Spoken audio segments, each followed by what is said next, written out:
है लल्ला। आए थे जिस काम से भूल गए वो बात, अब साईं घरे क्या दिखलाओगे जब खाली दोनों हाथ। जी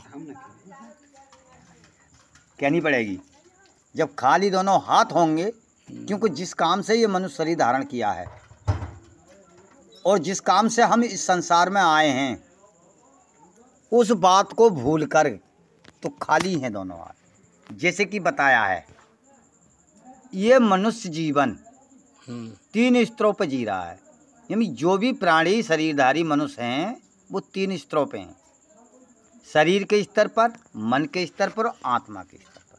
तीनों का ही कार्य अलग अलग है, तीनों का ही क्षेत्र अपना कर्म अलग है। जैसे शरीर जो देह का काम है वो बाहरी का रूप का बाहंतर का काम है संसारिक कर्म करना। मन का जो कार्य है, कारण शरीर का जो कार्य है वो संकल्प विकल्प विचार और कर्तव्य शक्ति। यानी मन से संकल्प विकल्प, बुद्धि से विचार और अहंकार से कर्तव्य। जी ये कुल मिला के ये सिद्धांत अटल होता है कि देह कुछ नहीं करता, देह से कारण शरीर कर्म कराता है। देह से कारण शरीर कर्म कराता कर्म कराता। वहाँ भगवान श्री कृष्ण ने बताया है कि कर्म करे बिन निमिष भर रह न सकता कोई, कर्म करावे प्रकृति सुते कर्म सब होई। तो बिगड़ कर्म करे ये शरीर नहीं रह सकता, क्योंकि इसमें कारण शरीर लागू है। एक विचार आया उसकी पूर्ति करी, दूसरा तैयार है, दूसरा आया तीसरा तैयार है, तीसरा आया चौथा, इसलिए कर्म तो करना ही पड़ेगा। यानी कर्म होते हैं शरीर से जी, और कारण बनता है मन में, मन से ही कारण बनते हैं। जी तो बताया है कि कारण शरीर से कारण और देह स्थूल से कर्म। आत्मा का कोई संबंध नहीं है यहाँ। जी क्यों कि ये जड़ है और आत्मा चैतन्य है। आत्मा का जो कर्तव्य है वो भजन है, और यहाँ जो कर्तव्य है, क्योंकि आत्मा की जाति अलग है वो चैतन्य है, और इस शरीर की कारण की और स्थूल की जाति अलग है ये माया है। तो शरीर इसका मतलब 3 है। शरीर 3, स्थूल कारण और सूक्ष्म। स्थूल कारण और सूक्ष्म। स्थूल 5 अंगों वाला है, कारण 3 अंगों वाला है, और सूक्ष्म जो वो 17 अंगों वाला है। जी जैसे 10 इंद्रियों की 10 शक्ति, 5 प्राण, मन बुद्धि सहित सूक्ष्म शरीर है। सूक्ष्म शरीर है ये। जी, यही देव और यही भूत और यही प्रेत है। तो इसमें जो बताया गया है ये बताया गया कि जड़ और चेतन। जड़ जो है ये स्थूल और कारण जड़ है, सूक्ष्म जो है वह इसका लायक करता है। जी बताया जा रहा है कि अपनी अपनी जाति का अपना अपना कर्म अलग है। जैसे माया की जाति अलग है और चैतन्य की जाति अलग है। जी जी जी क्योंकि ये अलग अलग जाति, क्योंकि वो ईश्वर का अंश अविनाशी है और ये प्रकृति का अंग नाशमान। जी परिवर्तनशील है, क्रियाशील है। जी जल्दी आ जाइए। जी तो इन दोनों में योग नहीं हो सकता। अच्छा, हमारे प्रेमी भक्त संत महात्मा कहते हैं कि मन को साधन करो। भाई उससे मन से जो है शरीर को साध सकते हो, मन बुद्धि को साध सकते हो, हाँ पर परमात्मा के बारे में कुछ होने वाला नहीं है।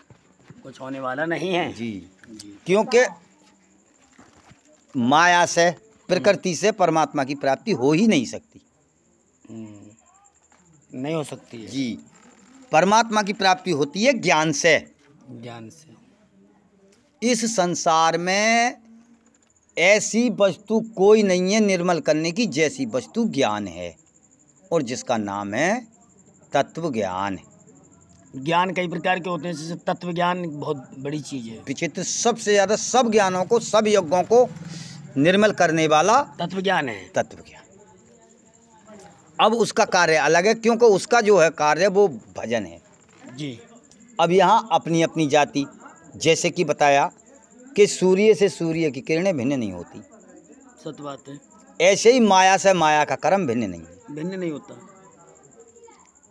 जैसे सूर्य से सूर्य की किरणें भिन्न नहीं है, वैसे ही ईश्वर से जीव भिन्न नहीं है। जीव भिन्न नहीं है। दोनों का अपना अपना कर्तव्य अलग है, जड़ और चैतन्य। जड़ का कर्म जड़ में है, वो परिवर्तनशील है, क्रियाशील है, और चैतन्य जो है वो अविनाशी है, उसमें कोई परिवर्तन कोई क्रिया नहीं है। वो स्वतः सब है, स्वयं है। स्वयं है, जो भी है स्वयं है। हाँ।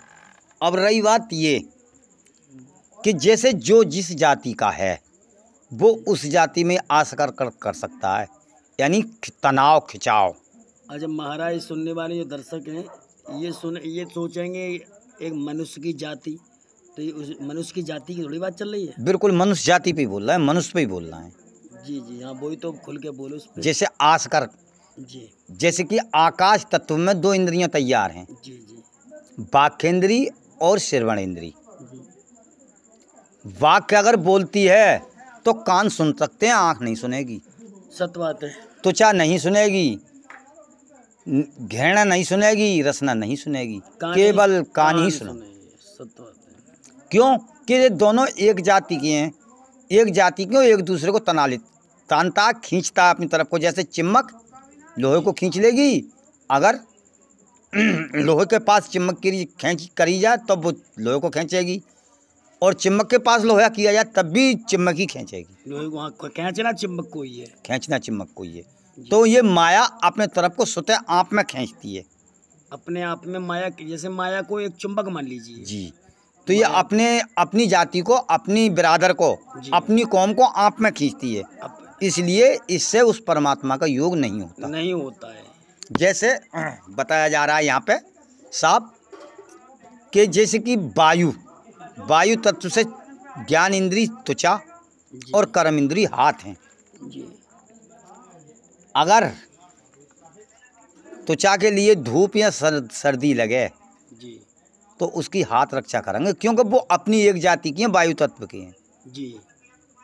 ना कि कान रक्षा करें, ना कि जिह्वा रक्षा करे, और ना कि आँख करे, और ना नाक करे। हाथ ही करेंगे, हाथ ही रक्षा करेंगे, क्योंकि वो अपनी जाति के हैं। अपनी जाति के हैं, वायु से हैं वो। वायु से। जी। अब आए गए हम तेज पे।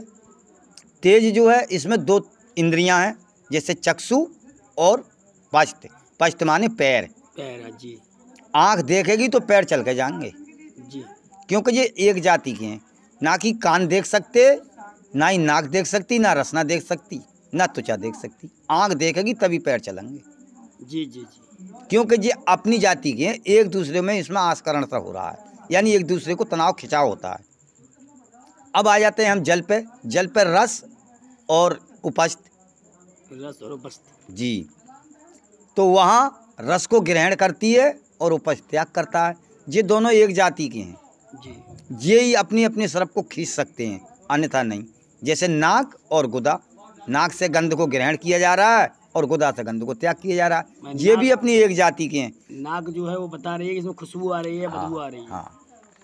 तो ये ऐसे एक एक जाति के। तो ये माया अपने अपने में आप खींचेगी, तो फिर परमात्मा में को कैसे पहुंच सकता है ये शरीर? जी। ये माया, ये प्रकृति नहीं पहुंच सकती परमात्मा में। तो केवल एक ज्ञान ही कारण है जी, जिसको कहते हैं तत्व ज्ञान, या दूसरे नंबर पे ले लो आत्म ज्ञान। जी जी जी। या फिर तीसरे नंबर पे ले लो गुरु ज्ञान, या चौथे नंबर ले लो गुरु दीक्षा, या गुरु उपदेश। यही हेतु है, अन्यथा नहीं। अब हमारे प्रेमी चौथेपन में शरीर को देखना चाह रहे हैं, चौथी वाणी शरीर की चाह रहे हैं, चौथी अवस्था शरीर चाह रहे हैं, नहीं होगी। क्योंकि चौथी अवस्था शरीर से भिन्न है। जैसे तीन वाणियाँ शरीर की हैं, वैखरी मध्यमा पश्यंती। तीन ही अवस्थाएं शरीर की हैं, जागृत स्वप्न सुषुप्ति जी। और जी, और तीन ही पन शरीर के हैं, बचपन, यौवा, वृद्धापन।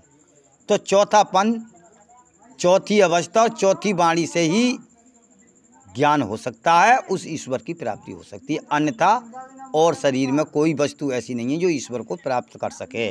बोलिए भक्तिराम महाराज की। अच्छा महाराज, एक बात बताइए जी, जैसे जो हमारे चैनल पर दर्शक लोग हैं, ये काफ़ी कमेंट करते हैं, आपको सराहना देते हैं और मतलब काफ़ी सुनते भी हैं। तो महाराज अपना एड्रेस थोड़ा बताइए और मतलब आप कब से जुड़े हैं इस संदेश से? लगभग कितना समय हो गया होगा? लगभग हमारा जो गुरुकुल में जन्म हुआ है वो 15 में हुआ है। 15 में 21 में हमारा मतलब योगपट हो गया जी। 21 यानी 21 सन 21 में 21 में। जी। तो अब 23 चल रहा है, तो इसका मतलब 2 साल हो गए। हाँ जी 2 साल हो गए। तो ये योगपटी नाम है आपका, रामेश्वरानंद महाराज? जी जी जी। जी। स्थूल का शरीर का तो नाम पहले राजवीर से है। अच्छा अच्छा, यानी योगपटी नाम रामेश्वरानंद जी रखा जी गया है। जी जी। ठीक ठीक। तो इससे अगली वीडियो हम आप तक आपके द्वारा पहुंचाएंगे। इस पर कुछ बोलोगे फिर आगे? अगले वॉल्यूम में बोलोगे? बोलेंगे, क्यों नहीं बोलेंगे। थोड़े पतिव्रताओं के बारे में और भक्ति के बारे में, संत क्या है, संत की परिभाषा क्या है, संत कहते किसे हैं, इस चीज़ में लोगों के कमेंट आ रहे थे बार बार, तो इस बारे में थोड़ा बताइएगा अगले उसमें पार्ट में। ठीक है जी अगली पार्ट में। ठीक है। जय भक्तिराम महाराज। जय भक्तिराम। सभी दर्शकों को जय भक्तिराम हमारी तरफ से, और इस चैनल को ज़्यादा से ज़्यादा सब्सक्राइब करें, वीडियो को लाइक करें। है लल्ला।